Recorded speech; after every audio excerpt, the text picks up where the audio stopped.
Hi everyone, welcome back to ये channel useful tips and tricks for home, जहाँ पर मैं आपके लिए लेके आती हूँ होम एंड किचन रिलेटेड बहुत ही कमाल के और उतने ही यूज़फुल टिप्स एंड हैक्स जो हमारे डेली के कुछ मुश्किल लगने वाले कामों को आसान कर देते हैं, जिससे हमारा काफ़ी टाइम बच जाता है, मुश्किल काम भी आसान हो जाते हैं।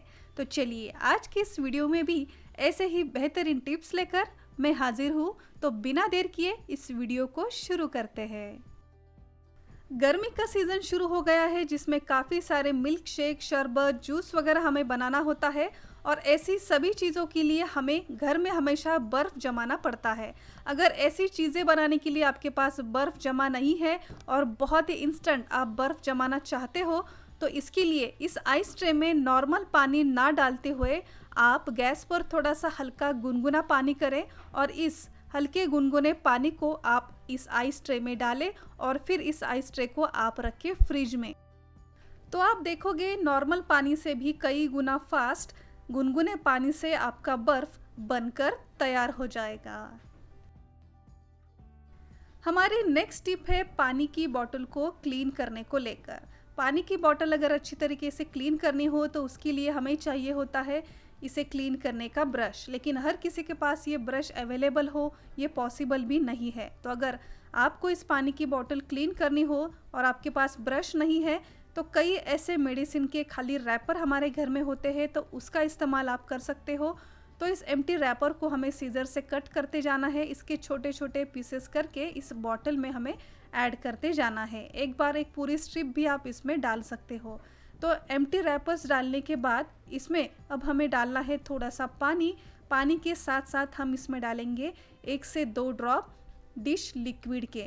लिक्विड डिश डालने के बाद अब इसे कवर करके हम अच्छी तरीके से मिलाएंगे और इसे ऐसे ही 5 से 10 मिनट के लिए हम बॉटल को ऐसे ही रख देंगे।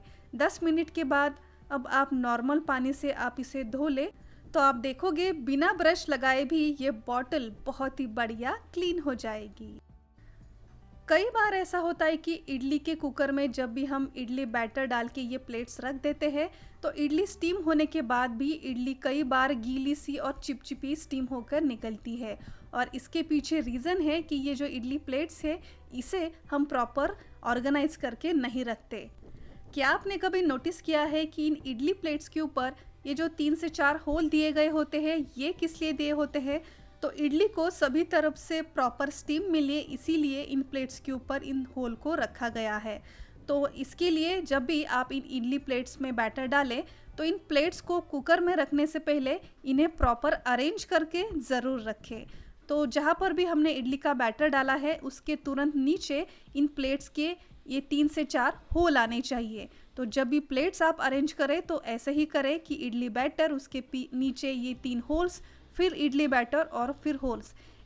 ऐसे ही प्लेट्स रखने के बाद अब इन प्लेट्स को आप रखें इडली कुकर में और आप इसे स्टीम कर ले। तो आप देखेंगे अगर आप इन इडली प्लेट्स को ऐसे ही अरेंज करके फिर इडली कुकर में रख दोगे तो स्टीम होने के बाद इन इडलीज़ को प्रॉपर स्टीम मिलेगी, जिससे अब ये इडली बिल्कुल भी गीली चिपचिपी नहीं निकलेगी।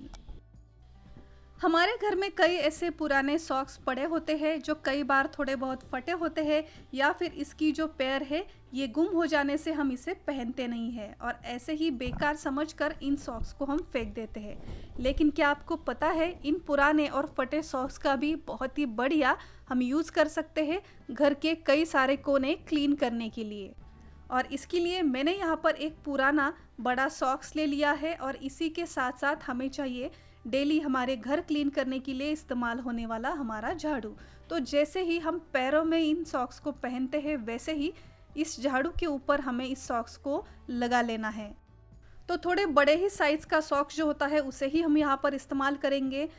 झाड़ू पर लगाने के बाद ये निकले नहीं, इसके लिए आप इसे रबर बैंड से भी सिक्योर कर सकते हो।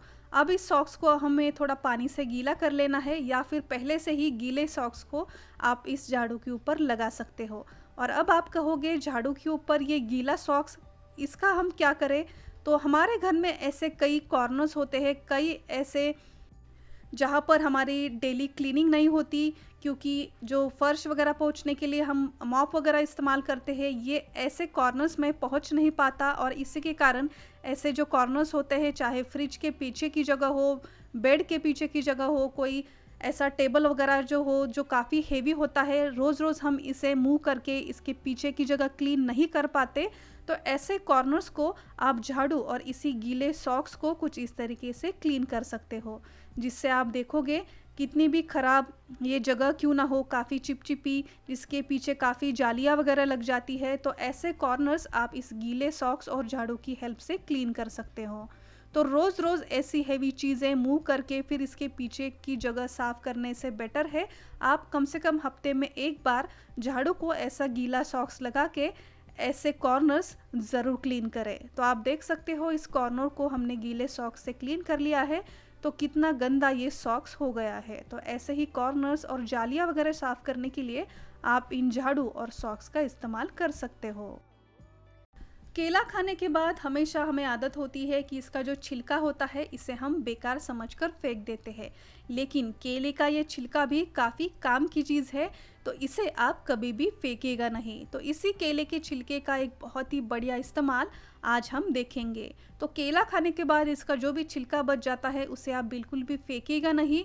हमारे घर में जो भी शूज़ होते हैं, कुछ दिनों के इस्तेमाल के बाद आपने देखा होगा इसकी पॉलिश चली जाती है, ये काफ़ी पुराने से दिखने लगते हैं। तो इस केले के छिलके को अगर आप इन शूज़ के ऊपर हल्के हाथों से रब कर दोगे, तो आप देखोगे इसकी जो भी चमक है ये फिर से वापस आ जाती है।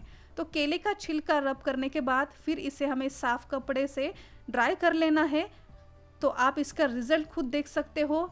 इस शूज़ की जो चमक थी ये पूरी तरीके से निकल गई थी। केले का छिलका इसके ऊपर रब करने के बाद अब ये शूज़ फिर से नए जैसे चमकने लगे हैं। तो केले के छिलके का ये ऐसा इस्तेमाल आपको कैसा लगा, हमें कमेंट कर ज़रूर बताएं। सो फ्रेंड्स, आई होप कि आज की इस वीडियो में दिखाए गए ये सारे छोटे मोटे टिप्स एंड हैक्स आपके लिए भी ज़रूर यूज़फुल रहे होंगे, और मेरी ये मेहनत अगर आप तक पहुंची होगी तो वीडियो को एक लाइक ज़रूर कीजिए। इसमें से कौन सी टिप आपको नई और यूज़फुल लगी हमें कमेंट कर ज़रूर बताएं। और अगर अब तक आपने इस चैनल को सब्सक्राइब नहीं किया है तो अभी जाकर सब्सक्राइब कीजिए। सब्सक्राइब बटन के आगे एक नोटिफिकेशन बेल है, उसे भी प्रेस करना बिल्कुल ना भूलिए।